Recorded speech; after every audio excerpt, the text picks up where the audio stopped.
Hey everyone, welcome back to the show. Today we're diving into something pretty different. It's a podcast episode all about getting kids ready for what the source calls times of tribulation. And it's from a specifically Christian point of view. Interesting. So, before you think we're going to be talking about like stocking up on beans and rice and building underground bunkers, Right. this source goes way beyond that typical prepper stuff. You know what I mean? Yeah. I'm intrigued. What's the angle? It's really about building resilience in kids, but not just like physical survival skills. We're talking mental, emotional, and spiritual resilience. Yeah. Like giving them the tools to face any kind of tough situation. That's a pretty big task. I'm curious to hear how they approach it. Me too. Mm-hmm. And what's really interesting is that the creator is actually a filmmaker. Oh, wow. So they've probably got a really visual way of thinking about this. Right. And they've even made movies about this topic. So it's not just theory for them, something they've really thought through and tried to put into practice. That definitely adds another layer to their perspective. For sure. So where they start is talking about psychological resilience and like why managing our own adult anxieties is the first step. That makes sense. Kids are like sponges. They absorb everything around them. Totally. And there's this quote from Proverbs that they use. Train up a child in the way they should go. Ooh, that's a good one. I remember that from Sunday school. Right. It's all about how children learn by watching us. So if we're constantly freaking out and stressed, they'll pick up on that. It's true. You can't just tell kids to be calm. You have to show them how. Exactly. Modeling calmness and faith like this source suggests can be so much more powerful than any lecture we could give. We become these living examples of how to handle tough times. Kind of a profound responsibility when you think about it. That is. The source also talks about being open and honest with kids, creating a safe space for them to ask questions, no matter how hard those questions might be. Well, that reminds me of something I learned about in my psychology studies. It's called holding space. Have you ever heard of that? I don't think so. What is it? It basically means creating an environment where someone feels totally safe to express their emotions without judgment, no matter what. So it's like building that foundation of trust, so they know they can come to us with anything. Exactly. And that sense of security can be so empowering for kids, especially when everything else feels uncertain. It reminds them that they're not alone and that they have a source of support. Okay, so we've talked about creating that safe and stable environment, but the source also dives into equipping kids with practical survival skills. And this is where it gets really fun. Oh, okay. I'm listening. They suggest a gamified approach to learning things like first aid packing emergency kits, even building shelters and identifying edible plants. Ooh, that's a cool idea. Turning survival skills into a game. That's brilliant. Right? It takes what could be a scary or overwhelming topic and makes it engaging for kids. Way more likely to stick with it that way. Definitely. Yeah. Like imagine turning first aid practice into a game. Suddenly you're not just memorizing bandages and antiseptic. Yeah. You're a superhero medic saving the day. I love that. And the source even mentions having kids pack their own emergency kits, including a favorite toy or book. Yeah. That detail is so important. It acknowledges that kids have emotional needs as well as physical ones. That favorite toy becomes a symbol of comfort and normalcy in a potentially chaotic situation. It's like giving them a little piece of home and security that they can carry with them no matter what. Exactly. Plus, having them participate in the preparation process rather than just being told what to do gives them a sense of agency and control. It makes them feel less helpless, Exactly. It shifts them from being passive recipients to active participants. which can make a huge difference in how they handle stress and uncertainty. Now, this next part I found really interesting.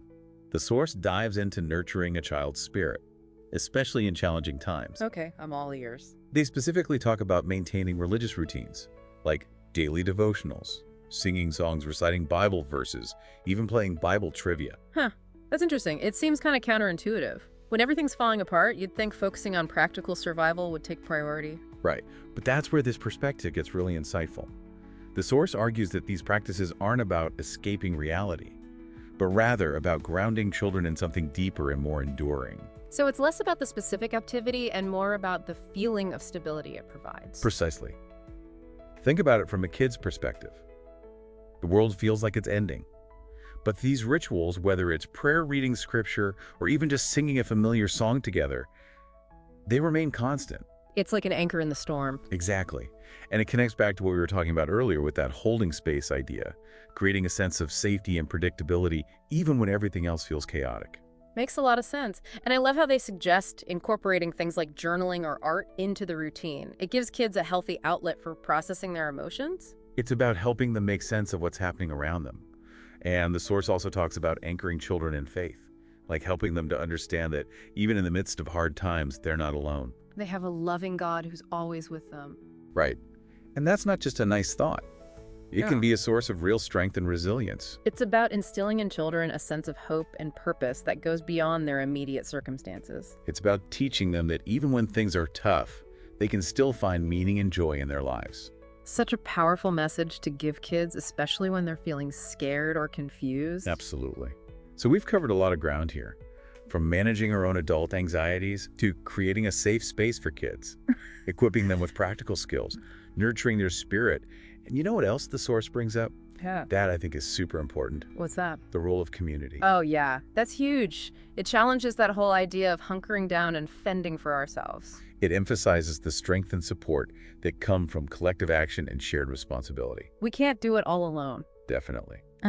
They specifically talk about forming support networks with other families, having older kids mentor younger ones, and organizing group activities that foster a sense of belonging and shared purpose. I love that. It builds community and teaches kids valuable lessons about cooperation and compassion. And it creates a web of support that can help everyone get through tough times. Everyone benefits from that. Right.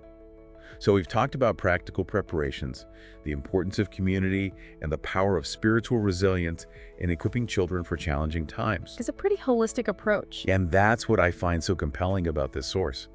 It's not just about surviving, it's about thriving. It's about empowering kids to not just weather the storms, but to emerge from them stronger and more resilient. Exactly.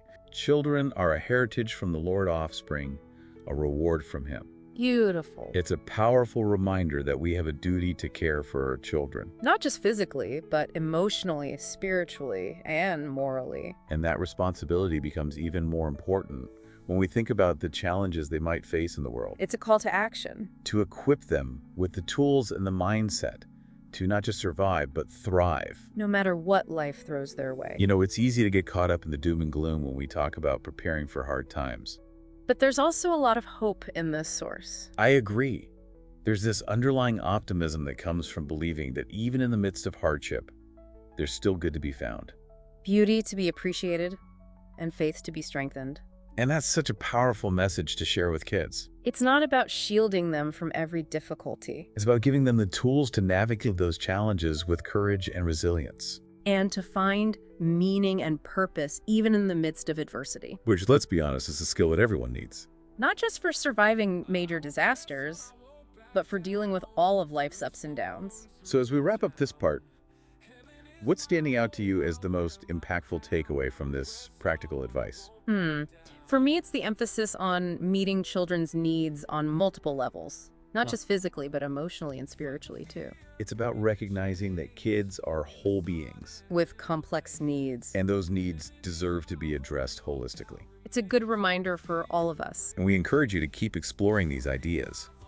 Even after this deep dive is over, maybe you're feeling inspired to learn more about the source creator and their films.